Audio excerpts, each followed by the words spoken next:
അണ്ണാക്കിൽ പിരിവെട്ടിയ അവസ്ഥ എന്ന് നമ്മൾ കേട്ടിട്ടുണ്ട്. എന്നാൽ പലപ്പോഴും നമുക്കത് കാണാൻ പറ്റിയിട്ടില്ല.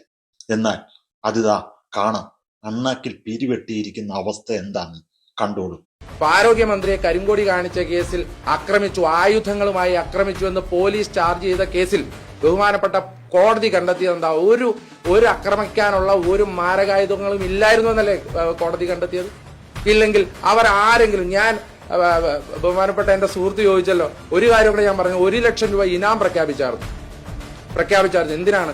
ആരോഗ്യവകുപ്പ് മന്ത്രിയെ പരസ്യമായി ആക്രമിക്കുന്ന ഒരു ദൃശ്യം പുറത്തുവിട്ടാൽ, കേരള സമക്ഷം പുറത്തുവിട്ടാൽ 1 ലക്ഷം രൂപ കൊടുക്കാമെന്ന് യൂത്ത് കോൺഗ്രസ് പ്രഖ്യാപിച്ചായിരുന്നു. ആരെങ്കിലും പുറത്തുവിട്ടോ?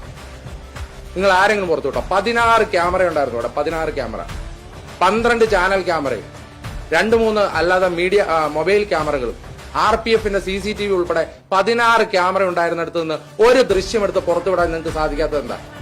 അപ്പൊ ഞങ്ങൾ ചോദിച്ചാണോ പ്രശ്നം? അപ്പോൾ ഇതൊക്കെ പറയുമ്പോൾ കേരള സമക്ഷം ചർച്ച ചെയ്ത വിഷയങ്ങളാണ് എന്നുള്ളത്, കേരളത്തിന് മുന്നിൽ ഇത് മുഴുവൻ ഉണ്ടായതാണ് എന്നുള്ളത് അറിയാം. അത് മാത്രമല്ല, ആരോഗ്യവകുപ്പ് മന്ത്രിയുടെ മെഡിക്കൽ റിപ്പോർട്ട് തലേ ദിവസം രാത്രി 11 മണിക്ക് വന്നതെന്താ? ആരോഗ്യവകുപ്പ് മന്ത്രി വളരെ ഗുരുതരമായ അവസ്ഥയിലാണ്, ICUവിൽ തുടരണമെന്നാ പറഞ്ഞത്.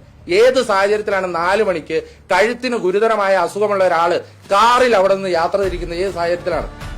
എങ്ങനെയാണ് യാത്ര തിരിക്കുന്നത്? നമ്മളൊക്കെ ആശുപത്രിയിൽ പോകാത്തവരാണോ? നമ്മളൊക്കെ കഴുത്തിന് പരിക്ക് പറ്റാത്തവരാണോ? കഴുത്തിന് പരിക്ക് പറ്റിയ ഗുരുതരമായ അസുഖമുള്ള ഒരാള് കാറിൽ, അതും പണി നടക്കുന്ന റോഡിലൂടെ ഒരു ഇന്നോവ കാറിൽ എങ്ങനെയാണ് വന്നത്?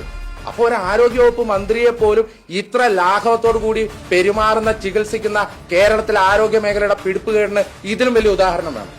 കണ്ടല്ലോ, ശത്രുക്കൾക്ക് പോലും ഇങ്ങനൊരു അവസ്ഥ ഉണ്ടാകരുതേ എന്നാണ് പ്രാർത്ഥന.